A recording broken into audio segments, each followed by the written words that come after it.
함께 자리에서 일어나셔서 하나님 말씀을 봉독하도록 하겠습니다. 하나님 말씀은 우리 사무엘상 14장 36절부터 46절까지 말씀입니다. 사무엘상 14장 36절부터 46절. 제가 가진 성경책은 개역개정 구약 430페이지입니다. 36절 말씀을 제가 먼저 봉독하겠습니다. 한 절씩 교독합니다. 사울이 이르되 우리가 밤에 블레셋 사람들을 추격하여 동틀 때까지 그들 중에서 탈취하고 한 사람도 남기지 말자. 우리가 이르되 왕의 생각에 좋은 대로 하소서 할 때에 제사장이 이르되 이리로 와서 하나님께로 나아가사이다 하매 사울이 하나님께 묻자오되 내가 블레셋 사람들을 추격하리이까 주께서 그들을 이스라엘의 손에 넘기시겠나이까 하되 그날에 대답하지 아니하시는지라. 사울이 이르되 너희 군대의 지휘관들아 다 이리로 오라. 오늘 이 죄가 누구에게 있나 알아보자. 이스라엘을 구원하신 여호와께서 살아계심을 두고 맹세하노니 애아를 요나단에게 있다 할지라도 반드시 죽으리라 하되 모든 백성 중 한 사람도 대답하지 아니하매 이에 그가 온 이스라엘에게 이르되 너희는 이쪽에 있으라. 나와 내 아들 요나단은 이쪽에 있으리라. 백성이 사울에게 말하되 왕의 생각에 좋은 대로 하소서 하니라. 이에 사울이 이스라엘의 하나님 여호와께 아뢰되 원하건대 실상을 보이소서 하였더니 요나단과 사울이 뽑히고 백성은 면한지라. 사울이 이르되 나와 내 아들 요나단 사이에서 뽑으라 하였더니 요나단이 뽑히니라. 사울이 요나단에게 이르되 네가 행한 것을 내게 말하라. 요나단이 말하이르되 내가 다만 내 손에 가진 지팡이 끝으로 꿀을 조금 맛보았을 뿐이오나 내가 죽을 수밖에 없나이다. 사울이 이르되 요나단아 내가 반드시 죽으리라. 그렇지 않으면 하나님이 내게 벌을 내리시고 또 내리시기를 원하노라 하니 백성이 사울에게 말하되 이스라엘의 이 큰 구원을 이룬 요나단이 죽겠나이까. 결단코 그렇지 아니하나이다. 여호와의 살아계심을 두고 맹세하오나니 그의 머리털 하나도 땅에 떨어지지 아니할 것을 그가 오늘 하나님과 동역하였음이니라 하여 백성이 요나단을 구원하여 죽지 않게 하리라. 같이 읽겠습니다. 사울이 블레셋 사람들 추격하기를 그치고 올라가매 블레셋 사람들이 자기 곳으로 돌아가니라. 아멘. 아멘. 자리에 착석하시고 자 말씀의 제목 같이 한번 우리 큰 소리로 읽어보겠습니다. 시작. 하나님 앞에서 허세 부리지 말라. 하나님 앞에서 허세 부리지 말라. 자기는 하나님을 지극히 너무너무 사랑한다고 큰 소리치는 농부가 있었습니다. 주님을 위해서라면 어떤 것이라도 심지어 자기 목숨까지도 다 바치겠다고 큰 소리를 치곤 했는데 하루는 이웃 마을에 있던 친구가 이 농부에게 찾아와서 넌지시 물어봤습니다. 자네가 맨날 그렇게 하나님께 목숨까지 바친다고 하는데 만약 자네에게 소 10마리가 있으면 그 가운데 한 마리는 하나님께 바칠 수 있냐? 당연하지. 바치고 말고. 근데 안타깝게 나한테는 소가 없어. 그래서 친구가 또 물었습니다. 그러면 만약에 자네한테 말 10필이 있으면 그 10필 중에 10분의 1로 하나님께 11조 드린다 셈치고 한 마리 바칠 수 있냐? 그럼 당연하게 당연하게 하나님께 바치지. 근데 나는 말이 없어. 이렇게 됐어요. 그래서 세 번째로 물었습니다. 그럼 만약에 자네한테 돼지 10마리가 있으면 그 가운데 한 마리 하나님께 바칠 수 있어? 그러니까 이 농부가 아니 내가 돼지 10마리 있는 거 어떻게 알았어?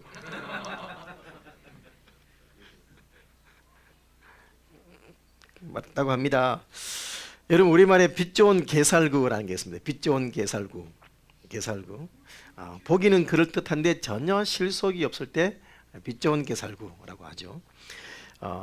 그래서 이 말의 유래를 알아보려고 좀 알아봤더니만 게살구 장미과에 속하는 식물이더군요. 장미과.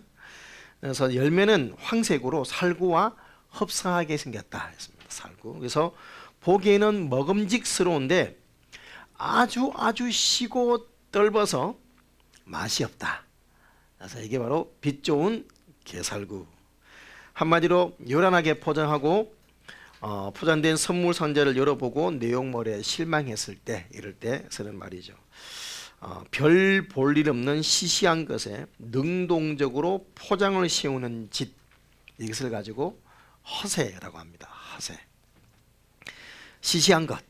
근데 시시한 게 뭐냐? 유형적인 게 아니고 무형적인 것입니다. 그러니까 무섭지만 무섭지 않은 척 하는 거죠. 공경에 처해 있으면서도 괜찮은 척 하는 것입니다. 자기는 너무너무 힘들면서도 괜찮아 라고 하는 것입니다. 이다 허세이죠. 결국 모두 들통나게 되어 있습니다. 여러분, 겁 많은 강아지가 뭐라 그래요? 더 요란하게 짖는다고들 하지 않습니까? 마찬가지입니다. 빈 수레가 더 요란한 법입니다. 허세는 시끄럽고 장황스럽다라는 것입니다. 제가 아는 분 중에도 한 분이 계시는데, 이분은 뭔가 의견을 발표하거나 뭐 했는데 이게 좀 자기가 조금 실수하거나 아니면 좀 멋졌다 싶으면 말이 한 10배쯤 많아집니다. 이따가 뭐 하여튼 말도 안 했는데 갑자기 또 혼자 이런 말 했다가 저런 말 했다가 그런데 했다가 자기 뭐 신상 얘기했다가 또 뭐 누구한테 하여튼 말이 막 한없이 많아지는 분이 계세요. 예, 그게 허세죠. 허세. 자기가 난처함을 이제 메꾸기 위해서 그렇게 시끄럽고 장황스럽다. 그러다 보니까 결국 어떻게 됩니까? 자기 딴에는 뭔가 변명을 한다고 열심히 하는데 전혀 논리적이지 않고 또 본질을 벗어나는 경우가 많고, 그래서 사람들을 실망시킵니다. 문제는 자기가 이렇게 허세를 부리는 사람들이 자기가 허세 부리는 줄 안다 모른다? 알지요. 압니다. 그런데 이렇게라도 해야 자기가 뭔가 유익이 있을 거라고 은연중에 생각하기 때문에 그렇게 허세를 부립니다. 그래서 허세를 주로 부리는 사람들이 있으면 속 깊이 교제하고 나누기 관계가 힘들어집니다. 왜? 자기가 허세 부린 걸 덜키고 싶지 않기 때문이죠. 그래서 그 덜키는 것을 두려워하기 때문에 그래서 깊이 교제하기가 힘듭니다. 그래서 흔히 이제 지나가면 몰라요. 아이고 좀 허세 부리고 있네 라고 한마디 하면 펄펄 뜁니다. 노발라 막 큰 소리 내면서 펄펄 뜁니다. 여러분, 그래서 허세 부리는 사람이 혹 주변에 있으면 그냥 아무 말 하지 마십시오. 때가 되면 철들어서 알게 될 겁니다.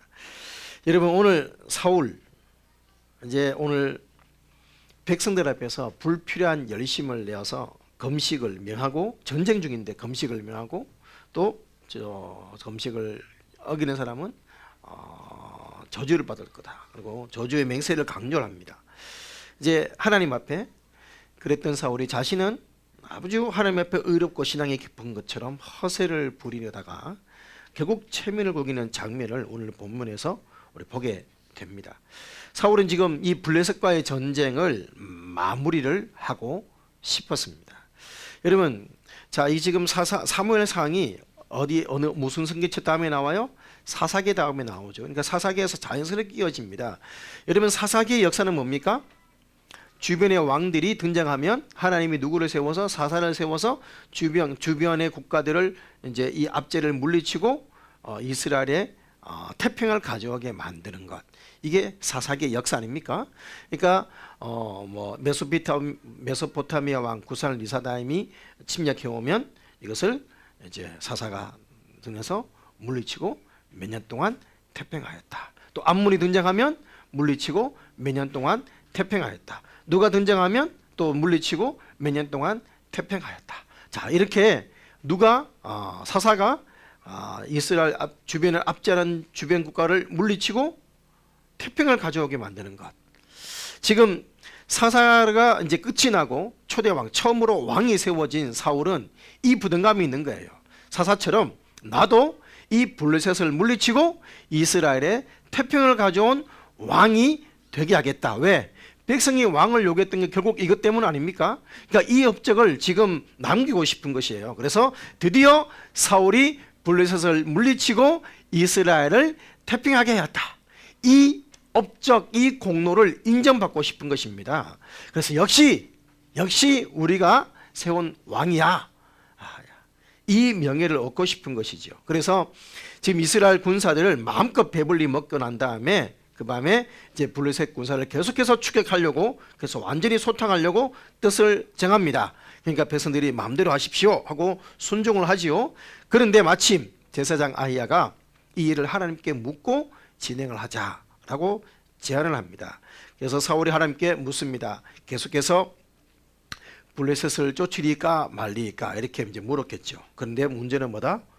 오늘 본문 37절에 하나님께 묻자오되 내가 블레셋 사람을 추격하리까 주께서 그들을 이스라엘 손에 넘기시겠나이까 하되 그날에 대답하지 아니하시는지라. 하나님께서 응답하지 않으셨습니다.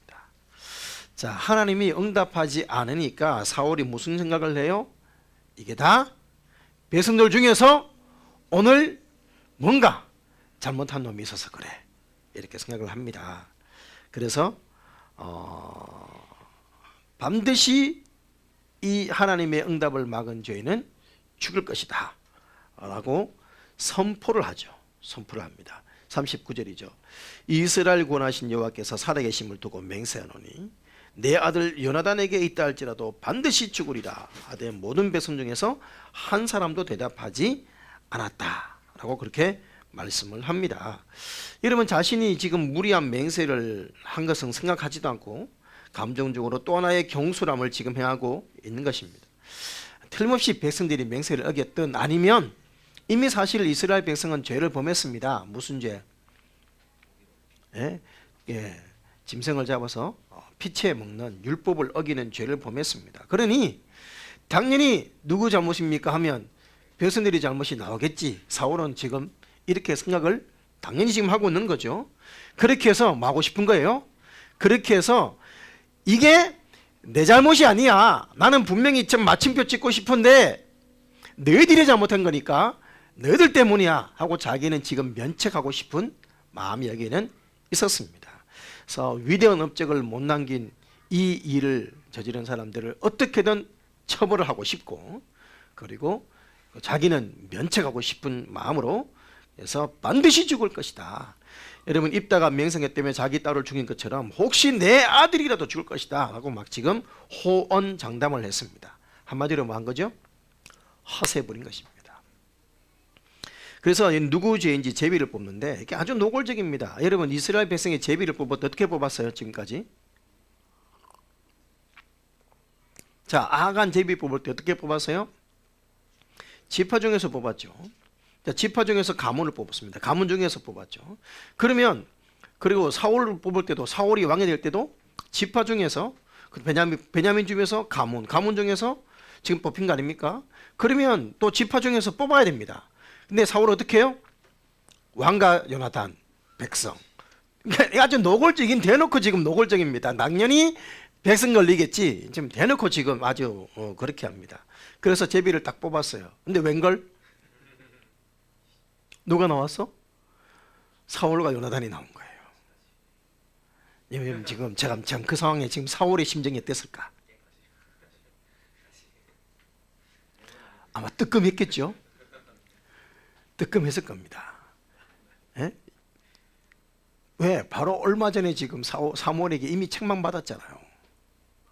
그래서 아마 막 심장 조마조마한 가운데 이제 사울과 요나단 중에 제비를 뽑았습니다. 자신의 허세를 자기가 아는데, 자기가 잘못한 거 자기가 아는데 사울과 요나단이 뽑혔으니 이거 지금 큰일입니다. 괜히 큰 소리 쳤다 아마 속으로 후회를 하면서 그래도 끝까지 가야죠. 둘 중에 제비를 뽑으라. 아마 아주 태연하게 그렇게 했을 겁니다. 딱 뽑았는데 누가 나와요? 요나단이 나온 거예요. 여러분, 자 사울 왕의 심정이 어땠을까? 내 아들이 나오더니 이게 아니고 다행이다. 아마 그러지 않겠습니까? 10년 감수했을 겁니다. 그런데 요나단이 또 고백까지 합니다. 네가 못했냐? 뭐 잘못했냐? 하니까 내가 꿀을 조금 찍어서 맛보았을 뿐이니이다. 그러나 내가 죽을 수밖에 없습니다. 요나단이 또 이렇게 또 죄를 또 고백하네. 그러니까 사울이 뭐니까 지금 사울의 마음은 나 아니면 됐어 이런 마음인 거죠. 자기가 한 말이 있으니까 지금 아들을 사형을 명합니다. 여러분 한마디로 44절이죠. 44절 사울이 이르되 요나단아 내가 반드시 죽으리라. 그렇지 않으면 하나님이 내게 벌을 내리시고 또 내리시기를 하나님 이름까지 끄집어냅니다. 왜요? 내가 이렇게 하나님 앞에 열심이야. 내가 이렇게 하나님 뜻을 따르려고 아들까지도 죽일 정도로 나는 하나님 뜻에 순종하는 사람이야. 자기 의를 내세우기 위해서였습니다. 자기의 권세를 포장하기 위해서 무슨 짓이든 하는 천박한 정치인이 되고 만 것이죠. 자, 여러분, 여기서 우리가 한번 물어봅시다. 정직하게 한번 물어봅시다. 정말 요나단이 잘못했습니까? 제비 뽑혔잖아요. 왜 제비를 뽑았는데 요나단이 뽑혔을까요? 이미 요나단이 지금 자기가 꿀을 찍어 먹었다 고백도 했으니 요나단이 꿀을 찍어 먹은 것 때문에 제비 뽑힌 거 아닐까? 많은 경우에 그렇게 생각할 수도 있을 것 같습니다. 아마 여러분 중에도 그렇게 생각하고 있는 분들이 아마 있을 것 같아요. 자, 반대로 한번 물어봅시다. 이렇게 물어봅시다. 만약에 요나단이 꿀을 찍어 먹지 않았어. 그래서 사울이 그랬는데도 불구하고 사울이 하나님께 물었어. 블레셋을 칠까요 말까요? 하나님이 응답하셨을까요? 안 하셨을까요? 그래도 안 하셨을 겁니다. 왜? 답은 여러분이 방금 하셨습니다. 지금 이것은 누구 때문이다? 사울 때문인 것입니다. 사울. 하나님이 응답하시지 않은 것은 요나단 때문이 아니에요. 사울 때문이에요. 여러분, 이스라엘이 사무엘에게 왕을 세워달라고 할 때부터 왕을 세우는 것이 하나님께 불순종하는 것이다 여러 번 얘기하면서 만약에 왕이 하나님께 불순종하고 하나님을 따르지 않으면 하나님이 응답하지 않을 것이라고 이미 수차례 경고했습니다. 왕이 책임이 있는 것입니다. 그리고 사울 왕이 이미 왕권 강화를 위해서 빨리 무언가 업적을 남기고 싶어서 인정받고 싶어서 하나님께 묻지도 않고 블레셋을 치는 그런 우를 범했을 뿐만 아니라 사무엘이 자기가 갈 때까지 7일 동안 기다리라 했음에도 불구하고 사무엘을 기다리지 못하고 제사장만이 드릴 수 있는 번제를 본인이 마음대로 드렸기 때문에 왕위가 길지 못할 것이라는 사무엘의 경고를 이미 받았습니다. 그럼에도 그 성경 어디에도 지금 사울이 회개했다는 잘못했습니다라는 고백이 없다라는 사실입니다. 여러분, 그러니 사울과 제사장 아이의 질문에 하나님이 응답하시지 않는 것은 당연한 것이었습니다. 또한 하나님이 응답하지 않았다 할지라도 즉시 제비를 뽑으면서 바로 요나단을 지금 처형을 하려고 하는 것은 교만입니다. 왜요? 여러분, 여호수아가 아이성 싸움에서 패한 후에 아침부터 저녁까지 기도하면서 하나님께 회개하며 금식하며 하나님의 뜻을 물었습니다. 사울도 최소한 아침부터 밤이 새도록 하나님께 물었어야 됐다 이 말입니다. 엘리야도 비를 달라고 기도할 때 여러분 단장 창자가 끊어지는 고통으로 기도하면서 몇 번? 7번을 기도했단 말입니다. 여러분, 그렇게 해서 겨우 하나님이 응답했는데 마치 사울이 하나님 어느 것을 할까요? 하면 하나님이 짠 하고 바로바로 대답해 줘야 되는 것처럼 마치 내가 물으면 하나님은 즉시 응답을 해야 되는 것처럼 사울은 그렇게 지금 생각하고 있다는 것입니다. 아주 교만 그 자체인 것이죠.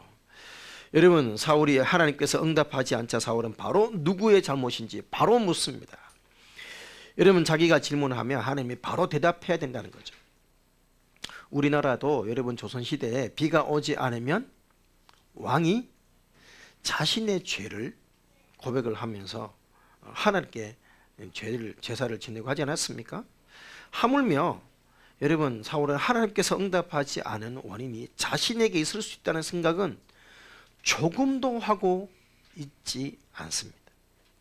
바로 이 일의 책임이 누가 있는지 바로 제비 뽑겠다고 나서는 것입니다. 그 말은 뭡니까? 자기는 잘못이 없다는 거죠. 여러분, 자기가 제비 뽑으면 이미 백성들이 피를 먹고 했으니까 피채 먹고 했으니까 당연히 백성이 나오겠지.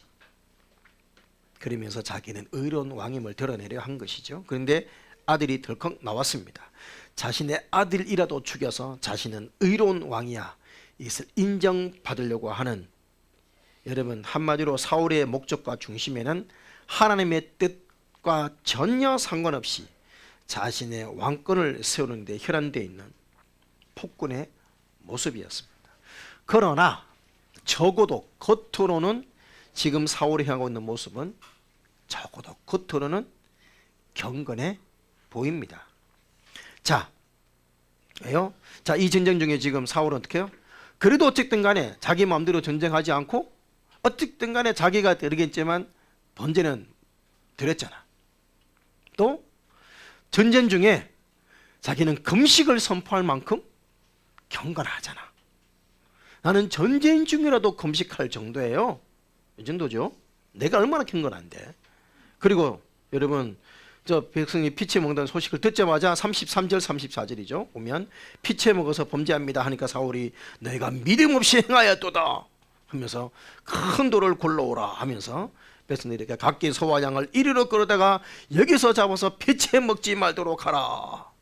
아주 재빨리 대처를 잘 취했습니다. 마치 더 이상 하나님께 범죄치 않게 하려는 그런 모습을 보인 것이죠. 아주 칭찬받아 훌륭했습니다. 뿐만 아니라 35절에 보면 제단도 쌓았습니다. 이 제단이 백성들이 피채 먹기 때문에 속죄하는 제단이었으면 참 좋았을 텐데 속죄는 단 한 구절도 나오지 않습니다. 그저 하나님께서 주신 승리를 감사하는 제단, 믹마스 전투를 승리로 이끄신 하나님께 감사하기 위한 일회용 목적의 제단이었을 가능성이 많다. 주석은 이렇게 설명하고 있습니다. 하나님의 응답자 바로 죄가 누구에 있느냐 하면서 여러분 왕이 범죄자를 처단하는 것은 왕의 중요한 목적 가운데 하나 아닙니까? 자, 이런 모습을 본다면 적어도 사울이 행한 일은 참 경건했습니다. 잘못된 일을 하나님 앞에 회개하는 형식도 갖추었고 나름 죄를 지는 자는 벌하는 공의로운 왕의 모습도 갖추었습니다. 그러나 여러분 33절에서 피채 짐승을 잡아먹어서 죄를 범한 이스라엘 백성을 위해서 제일 먼저 뭐 해야 됐습니까? 속죄했어야 됐습니다. 근데 그 어디에도 속죄는 나오지 않습니다. 또 여러분 결국 이 백성들이 죄를 범하게 만든 원인이 누구한테 있어요? 자신이 되지도 않는 금신력을 내렸기 때문이 아닙니까? 그러면 자신이 과오를 뉘우치고 하나님 앞에 범죄하고 회개를 구했어야 되는데 그런 모습 없고 그냥 책망만 합니다. 너 잘못했어 그러지 마. 여러분 자 저를 봐주십시오. 하나님께서 명하신 율법을 어기는 것이 큰 죄입니까? 내가 금식해 라고 했는 내 맹세를 어긴 것이 큰 죄입니까? 예? 하나님 앞에 죄를 범한 게 훨씬 더 크잖아요. 근데 하나님 앞에 범죄한 이스라엘 백성은 책망만 하고 자신의 맹세를 어긴 요나단은 죽이겠다는 것입니다. 지금 누구 죄가 더 심각하다는 거예요? 예? 자기가 하나님 앞에 묻는데 방해를 한 죄가 더 크다는 거죠. 이건 지금 겉은 형식적이지만 속은 전혀 아닙니다. 여러분 결국 경건의 모양은 있지만 중심은 없는, 한마디로 모양은 갖추었지만 하나님께서 거절하신 가인의 제사, 이것이 바로 오늘 사울의 경건이었습니다. 그럴듯한 경건의 모습은 갖추고 있지만 사실은 백성들 앞에서 자기를 드러내려 하는 제스처만 남아있는, 그 중심은 하나님께 없는 그 예배와 경건을 하나님은 거절하시고 응답하지 않으신 것이죠. 자, 그렇다면 아니 그러면 요나단은 왜 제비 뽑혔어요? 요나단은 여러분 자 요나단이 지금 금식 중에 꿀을 찍어 먹은 게 잘못이다 잘못이 아니다? 예? 잘못이다 잘못이 아니다. 자 우리 잘못이다 이쪽으로 모이시고 자 이동합시다. 그러면 좀 잠 좀 깨실라나? 날씨가 따뜻해서 그런지 오늘 좋으시는 분들이 많습니다. 제 잘못 아닙니다. 설교 시작할 때부터 졸았기 때문에 이건 제 잘못 아닙니다. 지금쯤 졸면 이건 제 잘못입니다만 설교 시작할 때부터 졸았기 때문에 이건 제 잘못 아닙니다. 자 그래서 이동. 자 요단이 잘못했다 이쪽으로, 잘못 안 했다 이쪽으로 하면 참 좋겠습니다만 그러진 않겠습니다. 뜨끔했죠. 자, 여러분, 요나단이 지금 꿀을 찍어 먹은 게 잘못이다 아니다. 여러분, 요나단이 사울이 맹세시킬 때 들었다 안 들었다? 못 들었어요. 안 들었어요. 그렇기 때문에 요나단은 고의적으로 죄를 범한 게 아니에요. 엄밀히 말하면 지금 사울의 맹세를 어긴 게 아닙니다. 그리고 서로 지금 사울의 입장에서는 맹세를 어겼다 할지라도 이것을 레위기 율법에 의하면 무슨 죄? 부지 중에 지은 죄. 이것은 속건죄 드리면 해결됩니다. 이해됩니까? 무슨 말인지? 레위기 4장에 나옵니다. 레위기 합당한 재물 가지고 속죄죄 드리면 그냥 해결되는 문제예요. 그러니까 자, 이것이 지금 요나단이 잘못됐다 할지라도 지금 사울 입장에서는 속죄 제물 드리자 하면 해결되는 거예요. 그런데 죽이라. 자기가 한 말이 있으니까, 내뱉은 말이 있으니까 그 말대로 해야 되거든. 여러분, 결국 사울이 자신의 권위에 스스로 빠져버린 어리석은 행위죠. 그리고 요나단이 제비를, 그러면 하나님은 그러면 왜 요나단이 제비 뽑히게 했어? 이 부분에 대해서는 제가 그냥 추석을 그대로 읽어드리는 게 여러분이 이해하는데 훨씬 더 도움될 것 같습니다. 하나님은 사울이 시킨 맹세를 승인하지 않은 것이 틀림없고 그날 요나단을 기적적으로 인도한 하나님께서 그를 처형하는 일에 동의하지 않는 것은 매우 확실하다. 그러나 그리스도 당시에 무지한 분이 유죄 판결을 받도록 허락함으로써 하나님이 이스라엘 지도자들의 사악함을 드러낸 것처럼 이제 하나님은 무죄한 요나단을 제비 뽑히게 허락함으로써 매우 효과적으로 왕의 악한 행동을 폭로하셨다. 겸비한 마음으로 통치를 시작했던 사울이 이제 자기 합리화라는 절망적인 상태에 빠져버렸다. 어떤 비범한 경험을 통해서 왕은 어떤 잘못도 범할 수 없다라는 기만을 떨쳐버리도록 사울을 흔들어 깨우지 않는 한 지도자로서의 그의 유용성은 곧 파괴될 것이다. 이해됩니까? 하나님은 지금 사울이 얼마나 네가 지금 허세 부리고 정직하지 못한지를 폭로하기 위해 무죄한 요나단을 들어 사용하신 것입니다. 사울의 위선과 거짓과 이 거짓된 경건을 폭로한 것이죠. 그런데 44절 사울이 이르되 요나단 네가 반드시 죽으리라. 그렇지 않으면 하나님이 내게 벌을 내리고 또 내리시기를 원하노라. 속죄제면 충분한데 굳이 왕의 권위를 내세우려고 네가 죽을 수밖에 없다. 그러니까 또 요나단은 뭐라 그래요? 제가 꿀을 조금 찍어 먹었으니 내가 죽을 수밖에 없느니라. 또 겸손하게 또 왕의 권위를 또 인정합니다. 요나단은. 그런 여러분 착한 아들을 죽여서라도 자기 의를 내세우려는 이 아버지가 여러분 얼마나 가혹한 왕입니까? 그래서 이 요나단을 처형하려고 하니 어떻게 됩니까? 45절입니다. 45절. 자, 백성이 모두 한 마음으로 이스라엘을 구한 요나단을 처형할 수 없다고 만류하죠. 이스라엘의 이 큰 구원을 이룬 요나단이 죽겠나이까? 결단코 그렇지 아니하니이다. 여호와의 살아계심을 두고 맹세하옵나니. 자, 백성들이 뭐합니까? 이제는 사울이 아니라 백성들이 맹세합니다. 그의 머리털 하나라도 땅에 떨어지지 않을 것은 그가 오늘 하나님과 동역하였음이니이다. 하여 백성이 요나단을 구원하여 죽지 않게 하니라. 여러분, 하나님과 동역했다. 하나님과 함께 일했다 이 말입니다. 자, 여러분, 하나님께서 함께 하시며 역사하신 존재는 사울 왕 당신이 아니라 이 요나단입니다. 하나님이 인정했는데 어떻게 그 인정한 요나단을 죽이려 합니까? 불가합니다. 백성들이 보이콧한 것입니다. 여러분, 사실 여러분 계속해서 오늘 본문에 보면 백성들이 뭐래요? 왕이 좋은 대로 행하소서. 왕이 좋은 대로 하소서. 계속해서 백성들은 왕의 명령에 순종했습니다. 그랬던 백성들이 이 왕에게 일어나서 안 됩니다 할 정도로 들고 일어났습니다.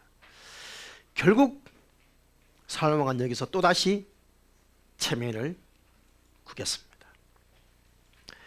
여러분, 이스라엘 백성들은 지금 사울 왕이 지금 하는 것이 정말 하나님 중심의 경건인지 아니면 허세인지 알았다 몰랐다? 알았다는 것이죠. 하나님이 역사한 분은 사울 왕 당신 아니에요. 요나단이에요. 백성은 정확하게 사울의 허세와 거짓된 경고를 알았습니다. 어떤 일이 있어도 왕의 명령을 어긴 요나단을 죽일 것 같다고 큰 소리 치는데 백성들이 요나단 살리세요 하니까 또 어떻게 합니까? 또 살려줘요. 네? 백성의 눈치를 보는 전형적인 왕을 보고 있는 거죠. 여기서 또다시 권위가 또 떨어지게 됩니다. 결국 자신의 의와 윗선적인 종교적 특심 때문에 그날 가장 큰 공을 세운 요나단을 죽일 뻔한 실수까지도 했습니다. 하지만 하나님은 그 위기 속에서도 하나님의 자녀를, 하나님의 사람을 지켜주시는 것을 우리는 보게 되죠. 여러분, 하나님은 항상 그 어떤 경우에도 하나님의 백성을 지키심을 믿으시기를 축복합니다. 우리는 이런 하나님의 은혜 가운데 살아가고 있는 것이죠. 여러분, 이미 사물로부터 왕위를 다른 사람에게 줄 것이라 이미 낙인 찍혀 있는 사울, 백성들에게 하나님을 심실하게 섬기는 왕이라는 말을 듣고 싶기 위해 최선을 다했지만, 그래서 요나단까지 죽이려고 했지만 결국 백성들도 요나단을 인정하고, 그래서 자신은 결국 백성들로부터 인정받지 못하고, 하나님도 백성도 자기 아들까지도 다 한 통속에 대해서 자기를 대적하는구나. 여러분, 이런 마음이 사울 안에 쑥 들어온 것입니다. 아들까지도 질투하는 거죠. 그래서 그날 밤에 블레셋을 추격하는 일을 뭐 했다고요? 멈췄다 했습니다. 멈췄다. 46절, 블레셋 사람 추격하기를 그치고. 자, 저를 봐주십시오. 하나님이 다윗이 묻습니다. 다윗이 하나님 추격하리까 말리까, 올라가라. 때로는 올라가지 마라. 때로는 매복해라. 하나님 말씀하시죠. 지금 하나님이 거절하셨습니까? 응답하지 않은 겁니까? 응답하지 않은 겁니다. 그러면 속죄제를 드리고 다시 물었으면 응답하셨을까 안 했을까? 했을 수 있습니다. 그런데 여기에서 한마디로 뭐 심정 상한 거예요. 그러니까 어떻게 합니까? 그래? 내 편 다 없어? 요나단 너 맞아? 블루투스도 아니고 요나단 너 맞아? 이러면서 그냥 막 그래 다 치우자 하고 돌아가 버린 겁니다. 여러분, 지난주도 말씀드렸지만 결국 어떻게 돼요? 블레셋 사람들도 자기 곳으로 돌아갔습니다. 그들이 세력을 모아서 다시 침공이 오며 그들에 의해서 사울 왕은 죽임을 당하게 됩니다. 여러분, 하나님 말씀까지 받아들이지 않고 자기만 옳다고 주장하는 사울의 착각이 결국 그를 파멸하게 만드는 것이죠. 여러분, 하나님과 나와 다툴 수 있는 분이 아닙니다. 내가 고집을 부릴 수 있는 상대도 아닙니다. 우리가 알리는 그분 앞에 엎드려 순종하는 것입니다. 하나님과 싸워 이길 수도 없을 뿐더러 하나님과 싸워서 이기면 누구 손일까요? 하나님과 싸워서 이기면 누구 손일까요? 자기 손입니다. 여러분, 혹 하나님 앞에 나는 잘못이 없는 양 허세 부리고 있지 않습니까? 혹 하나님 앞에 나는 좀 뜨뜻하게 사는 양, 나는 좀 괜찮게 사는 양 허세 부리고 있지 않습니까? 여러분의 허세 지수는 몇 점일까요? 사진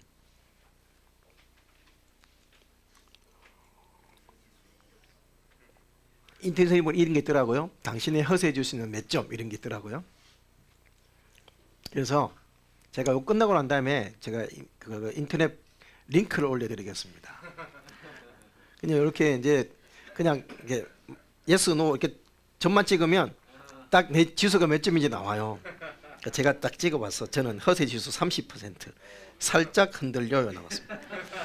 자의식이 강한 당신에게 살짝 바람이 부네요. 하지만 걱정 마세요. 남들과 비교는 자신을 발전시키는 원동력이 될 수 있습니다. 저는 이렇게 나왔습니다.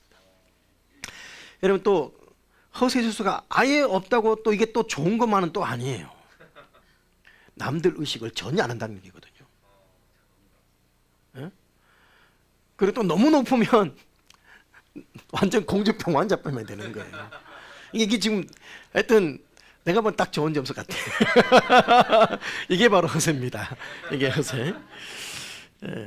여러분 사실 솔직하게 세상에 과격한 범죄들이 일어납니다. 과격한 범죄. 정말 과격한 범죄가 일어나는데 그 과격한 범죄 가만히 보면 대부분 자존심 때문입니다. 자존심.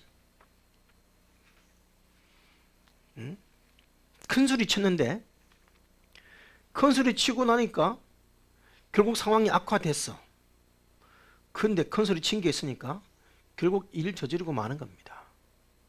근데 그런 경우가 정말 많습니다. 허세 부리다가 감옥 가는 거예요. 허세 부리다가 나 좀 괜찮게 살아 라고 허세 부리다가 여러분 많은 사람들이 빚덩이 앉습니다. 좀 좋은 차. 여러분 그 한때 우리 외제차 바람이 불어가지고 했는데 그 당시 또 그 프로그램이 좋았어요. 이제 뭐 계약금만 내고 뭐 반년 후 되면 이제 그 뭐 차값 뭐 갚으면 뭐 뭐 이런 식으로 했는데 차 타다 보면 사고가 나기도 하고 또 긁히기도 하고 하면 50%차 반납하면 해결돼야 되는데 반납을 해도 차값을 해결 못해요. 외제차다 보니까 감가상각이 너무 큰 거죠. 그래서 차 반납하고도 계속해서 물어야 되고 그래서 빛나는 사람들이 특히 젊은 층 중에 그렇게 많다는 거예요. 왜?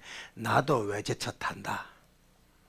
이 허세 한 부리고 싶어서 빚덩이 앉는 겁니다. 우리도 화장실 3개짜리 집에 산다. 이거 보이고 싶어서 허세 부리다가 빚덩이 앉는 것이죠. 그런 것뿐만 아닙니다. 많은 경우에 사람들이 심리적으로 정신적으로 아픔들을 가지고 살아가는 경우가 많습니다. 왜? 사람들에게 인정받으려 하기 때문입니다. 사람들에게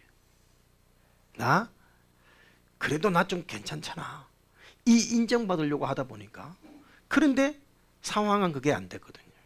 내 능력은 그게 안 되거든요. 이 갭차가 너무 크다 보니까 정신적으로 많은 사람들이 힘들어 합니다. 여러분 이것을 타개할 수 있는 방법은 하나밖에 없습니다. 뭘까요? 사람의 인정을 구하는 게 아니고 하나님의 인정을 구하면 됩니다. 사람은 인정받아야 돼요. 예? 사람은 인정받아야 됩니다. 인정받을 욕구가 모든 사람에게 다 있습니다. 이거 없으면 아까 했잖아요. 호세지수가 아예 없어도 문제예요. 인정받아야 된다니까요. 그런데 이 인정을 사람한테 받는 게 아니고 하나님 앞에 받으면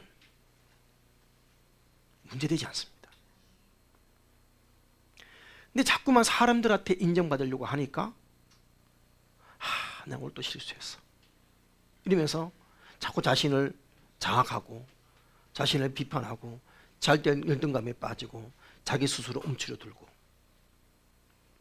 그러다 보면 심지어 사람들 만나기 싫고 이렇게 나오는 거죠. 여러분 큰 소리 치지 마십시오. 사람 앞에 나 좀 괜찮아 허세 부르지 마십시오. 하나님의 인정받으십시오.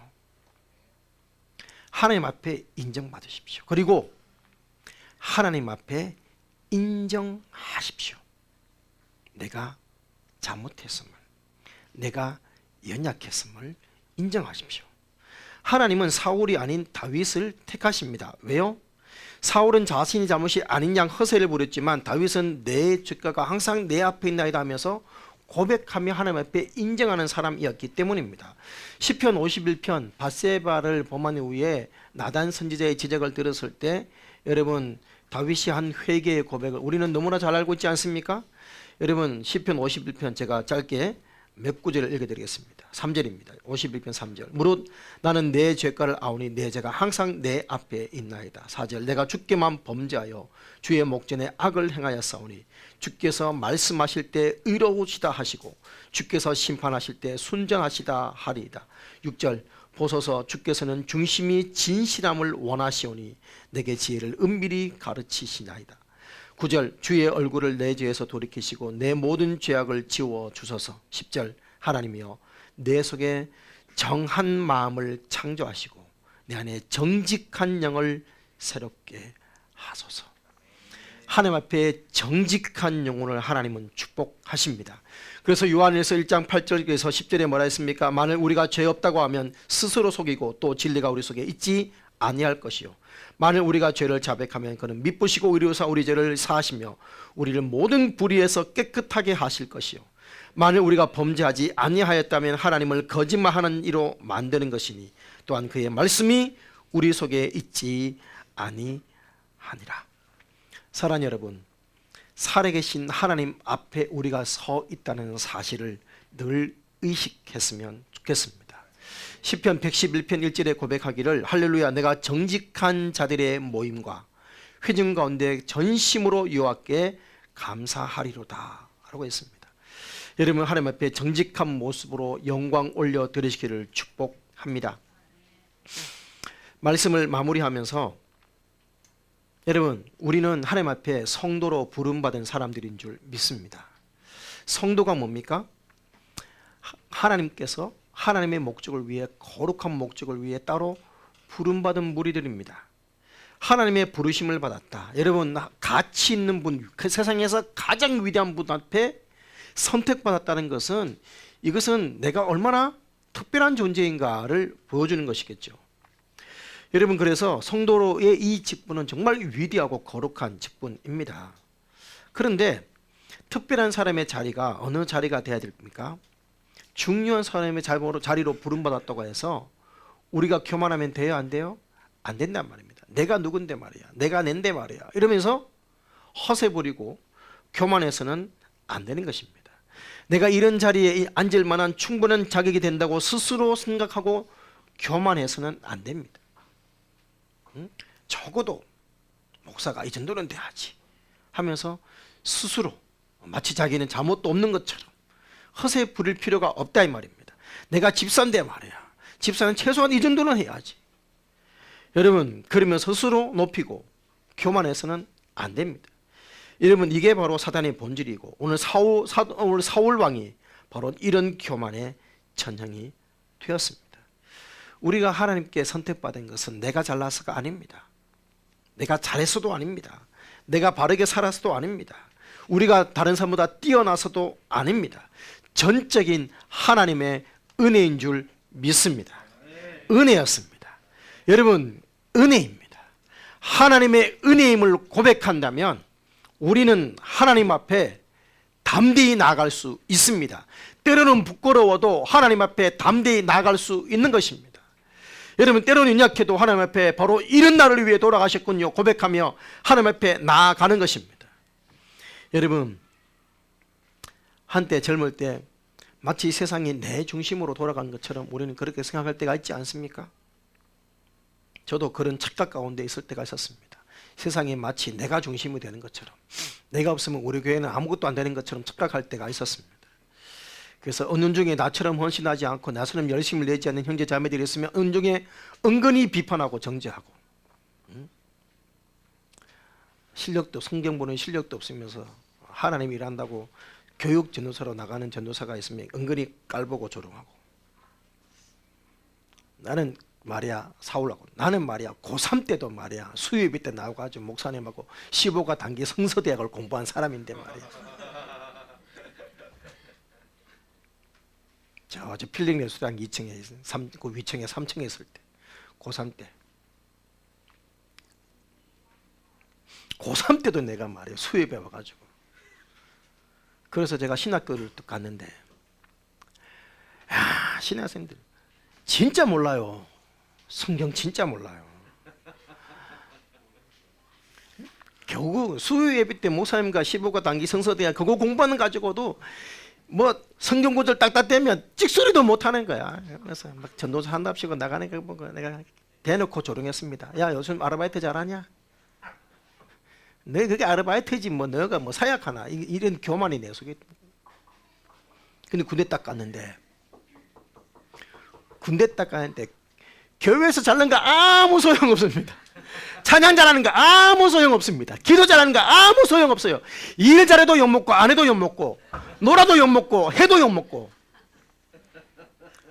공차면 딴 데로 가고 축구하다가 욕먹고 청소하다가 욕먹고 교회 간다고 욕먹고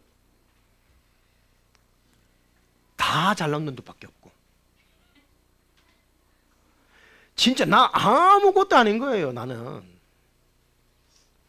공부해야지 그러면서 딱 해가 사진 막 펴면서 열심히 한 문장 보는데 사진 막 계속 한 몇 번 펴고 있는데 보니까 옥스퍼드 영영 사전 떡 갖다 놓고 하면서 읽고 있는 연세대 친구를 보니까 와 나는 이제 미웠지 아무것도 아닌 거야.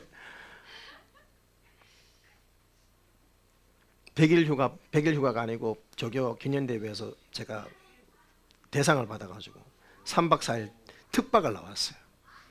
교회 딱 왔는데 교회가 너무 잘 돌아가는 거예요. 내 없으면 안 될 줄 알았는데 너무 잘 돌아가는 거예요.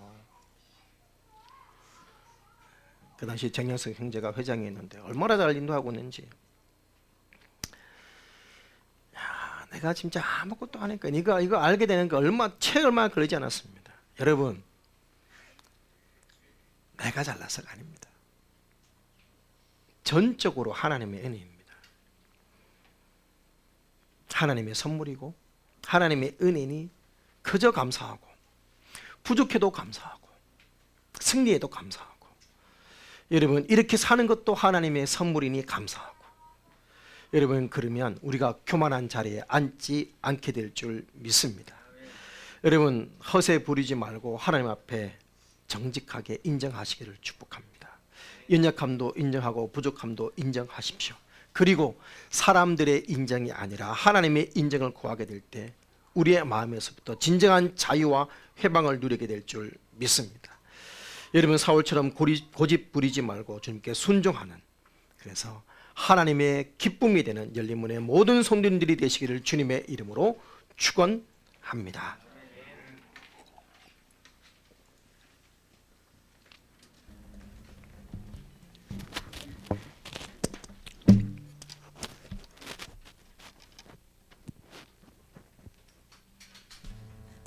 다 함께 찬양 드리시겠습니다.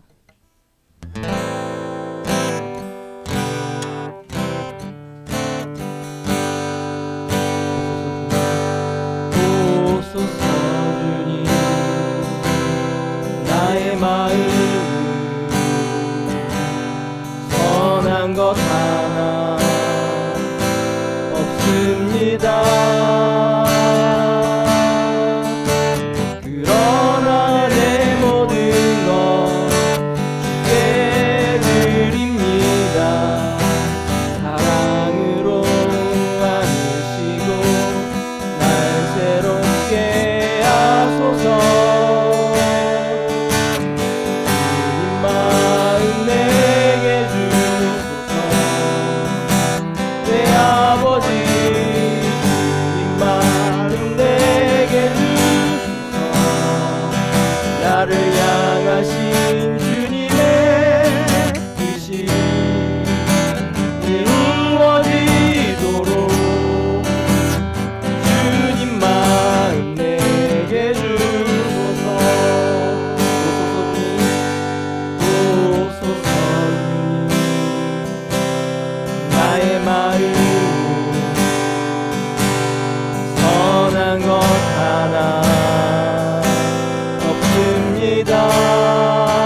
나를 향하신 주님의 뜻이 이루어지도록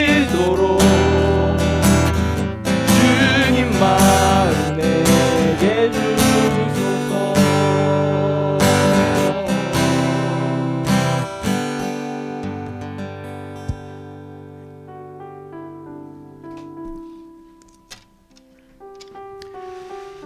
나의 나 된 것 오로지 주님의 은혜인 줄 믿습니다. 내가 여기까지 온 것도 하나님의 은혜입니다. 내가 잘나서가 아니라 하나님께서 도와주셨기 때문에 그나마 이만큼이라도 살아왔습니다. 성경은 교만한 자의 자리, 죄인의 자리, 정직한 자의 자리, 의인의 자리 끊임없이 비교합니다. 죄인의 자리가 아니라, 교만의 자리가 아니라 하나님 앞에 겸손의 자리로, 정직의 자리로 나아갔으면 좋겠습니다. 정직하게 하나님 앞에 맞습니다. 하나님, 내가 하나님께 불순종했습니다. 하나님, 이 정도는 괜찮아요 라고 스스로 그렇게 속여왔지만 이제는 인정합니다. 하나님, 이것이 하나님께서 기뻐하지 않는 것임을 인정합니다.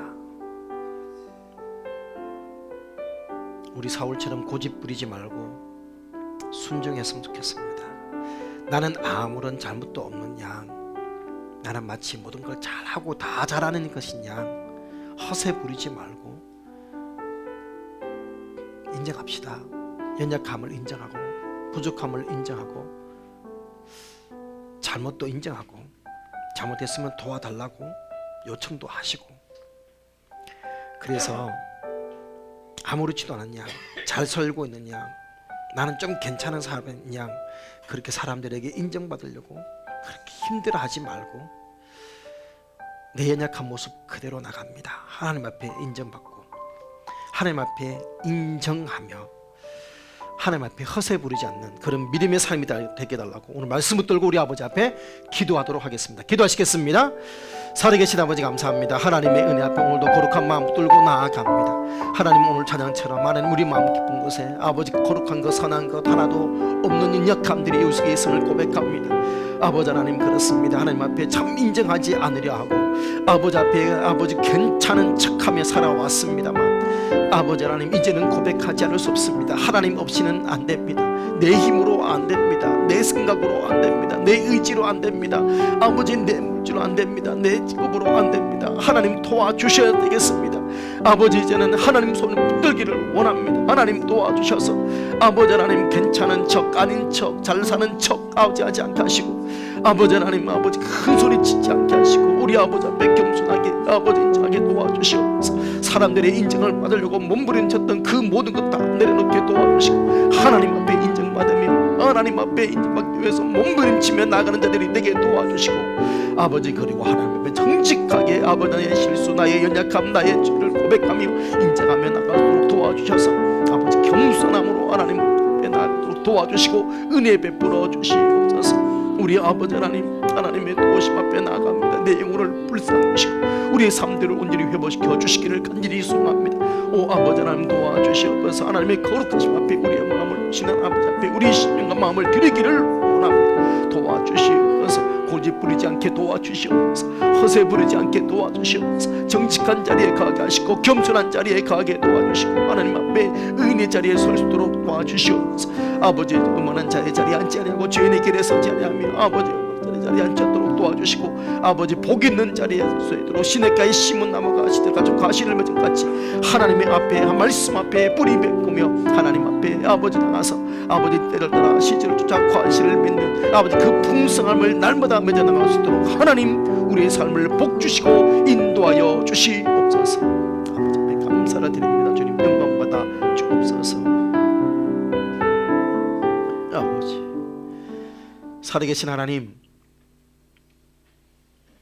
아닌 척, 그런 척, 아버지 허세 부렸던 것 다 내려놓고 하나님 앞에 나아갑니다. 하나님, 나의 연약함을, 나의 부족함을, 나의 허물을, 나의 실수를 고백하며 나아갑니다. 주님께서 나를 도와주시옵소서. 하나님 없이는 안 됨을 고백합니다. 하나님, 내 삶을 인도해 주시고 붙들어 주옵소서.